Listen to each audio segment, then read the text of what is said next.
नमस्कार। सभी राशियों के जातकों का बहुत बहुत स्वागत। आज हम मीन राशि पर विस्तार से चर्चा करेंगे और नई खबर आपको देने की कोशिश करेंगे।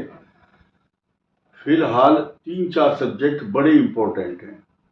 एक एक चीज को बड़ी बारीकी से आप समझिए। ये मीन राशि पर विष योग बना हुआ है और ये 3 जून 2027 तक बनेगा। हर 27 दिन बाद बनेगा और 2.25 दिन के लिए बनेगा। तो ये स्थिति किसी भी प्रकार से अच्छी नहीं कह सकते। ये जो भाव है ये मीन लगन समझो, मीन राशि भी समझो और इसको द्विपुष्कर योग और त्रिपुष्कर योग के नाम से जानते हैं। पंचकों में पंचक संज्ञक नक्षत्र पूर्वा भाद्रपद, उत्तरा भाद्रपद और रेवती, ये 2.25 नक्षत्र इस मीन राशि का प्रतिनिधित्व करते हैं, लेकिन वो सामने नहीं आते। सिर्फ यहाँ पर मीन राशि का स्वरूप दिखाई देता है आपको। ये राशि इस समय इतनी पीड़ित है क्योंकि राहु 12वें स्थान में आपको निरर्थक व्यर्थ खर्चा भी करा रहा है और एक जगह बैठने भी नहीं दे रहा, और चिंतन करना चाहते हैं तो चिंतन भी नहीं करने देगा। राहु का कोई मंत्र जाप करना चाहते हैं, कोई उपाय करना चाहते हैं, छाया दान करना चाहते हैं, ये उपाय भी नहीं करने दे रहा आपको। करके देखो आप, व्यवधान और बाधाएं कई सारी आपके सामने खड़ी हो जाएंगी। अब इस राहु की दृष्टि को भी मैं समझाऊंगा। पंचम और नवम दृष्टि होती है।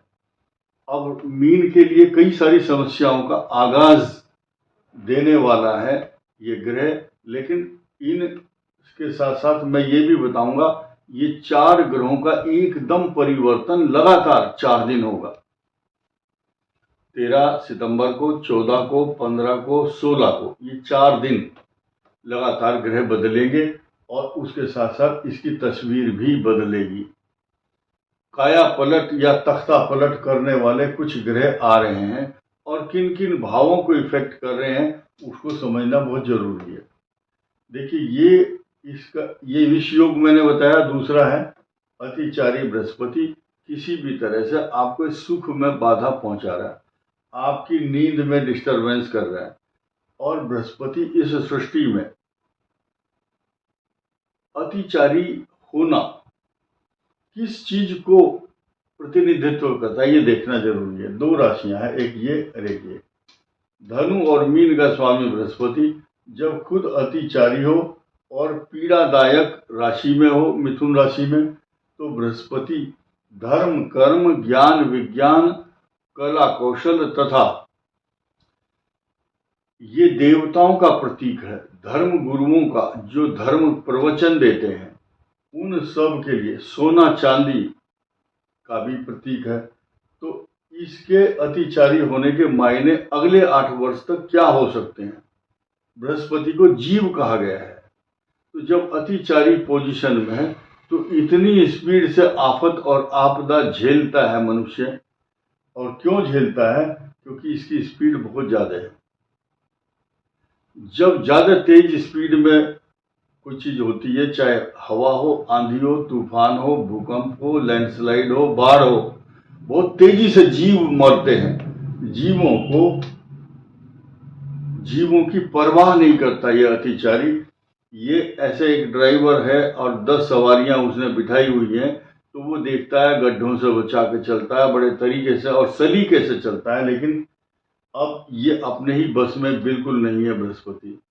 तो धर्म कर्म से जो युक्त है और धर्म कर्म में जो लिप्त है और भगवान की साधना में संलिप्त है, वो इसके प्रकोप से बचेंगे। कारण क्या है? राहु की यहाँ पंचम दृष्टि 100% पड़ रही है। तो जब बृहस्पति यहाँ होता है तो चांडाल योग बनता है, गुरु चांडाल योग। गुरु जो है चांडाल के घर में, ये राक्षसी प्रवृत्ति का होने के कारण अमर जरूर है, अमीर नहीं है। ये बुद्धि मायावी खराब करता है और षड्यंत्र और गलत जानकारी, भ्रामक तथ्य फैलाता है। राहु की यहाँ पर दृष्टि होना बृहस्पति पर अच्छे संकेत, अच्छे परिणाम नहीं देती है। 2 बात क्लियर की मैंने। तीसरी सबसे खराब चीज जो आपके लिए आ रही है वो क्या है? अष्टम भाव जो कष्ट का है, मृत्यु स्थान है, रिस्क का है, अचानक लिए गए गलत फैसलों के कारण उत्पन्न जो समस्याएं हैं उसका प्रतीक है। यानी कि 13 सितंबर के बाद आपको गलत फैसले नहीं लेने, गलत खान पान नहीं करना, गलत आचरण और गलत डिसीजन के कारण समस्या।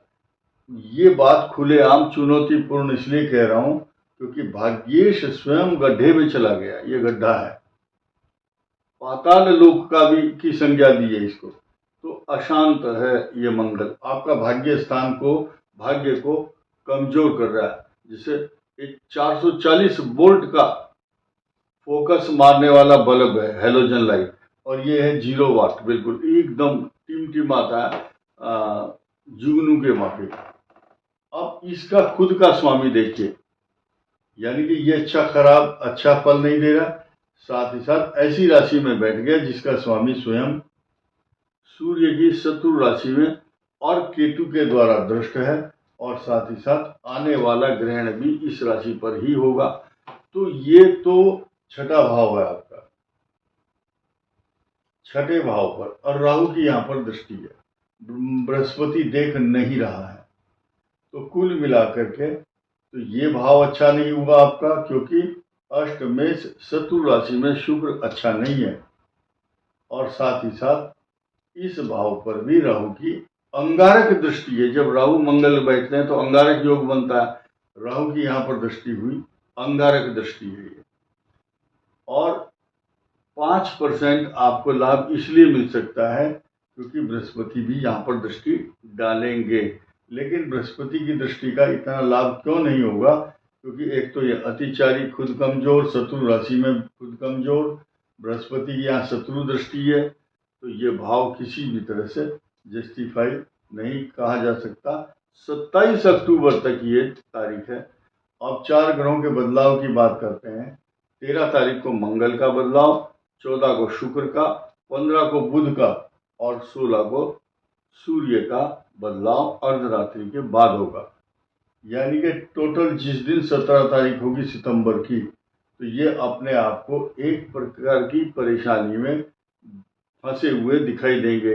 बिना बात के आरोप, बुराइयों का टोकरा इनके सिर पर सजा करके लोग इनको आरोपित करते हैं या फॉल्स एलिगेशन लगाते हैं, अर्थात परिवार में जो मीन राशि का व्यक्ति होगा उसके ऊपर तोहमत कि तुम तो ऐसा कर रहे हो, तुम्हारी वजह से ये हो रहा है। तो ये देखने को और झेलने को मिलेगी। साथ ही साथ ये रवि जहाँ मित्र भाव में है, शनि इसको पीड़ा पहुंचा रहा है, सप्तम भाव को। सिर्फ एक प्रिविलेज है, वो मैं बताऊंगा, आप समीकरण समझिए। चंद्रमा और बुध ये पिता पुत्र हैं, शनि और सूर्य पिता पुत्र हैं। जस्ट उल्टा है, पिता इधर है तो पुत्र इधर है, अगर पुत्र इधर है तो पिता इधर है। तो जस्ट अपोजिट कॉम्बिनेशन, इन दोनों का इनके साथ तकरार है, मैच नहीं हो रहा है बहुत अच्छा। इसलिए हम यही कहेंगे, हम आपके सुधार के लिए 2 बात बता सकते हैं कि एक तो हनुमान चालीसा के साथ साथ सुंदरकांड का पाठ करना चाहिए, और सब भगवान पर छोड़ दो। जिंदगी की डोर सौंप हाथ दीनानाथ के। जो दीनानाथ है यानी कि या राम जी हैं या रघुनाथ जी हैं, राघव जी हैं, ठाकुर जी हैं, वो हनुमान जी को वैकुंठ में इसलिए नहीं ले गए स्वर्ग में अपने साथ कि हनुमान जी कहने लगे मुझे तो राम कथा कलयुग में सुननी है, और राम जी की कृपा से, सीता जी के आशीर्वाद से हनुमान जी अमर हो चुके हैं। अमर जो हो गया उसके लिए स्वर्ग नरक कुछ नहीं मायने रखता है, और उनको ये वरदान दिया गया कि जहां जहां यत्र यत्र रघुनाथ कीर्तनम, जहां भी इस संसार में रघुनाथ जी की कथा होगी वहां हनुमान जी किसी भी रूप में वहां जाकर के विराजमान रहेंगे, कथा श्रवण करेंगे। तो रघुनाथ जी का नाम ना लेकर के आप अगर हनुमान जी का नाम लेते हैं, एक बार भी लेते हैं, और खास तौर से सुंदरकांड का फल प्राप्त करना चाहते हैं, तो दोहा 42 से दोहा 49 तक विभीषण की जो शरणागति है उसमें कृतकृत्य भाव जो दिखाया गया है, तो हनुमान जी की कृपा पाना है तो मात्र 5 मिनट में ये पाठ कीजिए, आपको पूरा लाभ मिलेगा। इतने सारे जो परेशानी और संकट और झंझट हैं उनसे मुक्ति मिलेगी। इस वीडियो में इतना ही। धन्यवाद। नमस्कार।